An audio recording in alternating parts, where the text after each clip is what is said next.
Unataka mafanikio, basi swali kwa wakati.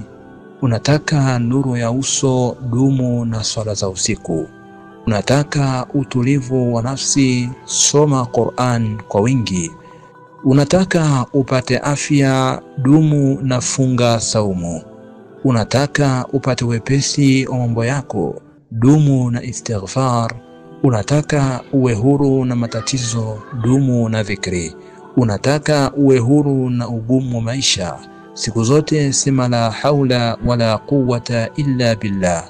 Unataka upate baraka za Allah, msalie Mtume sallallahu alayhi wasallam siku zote.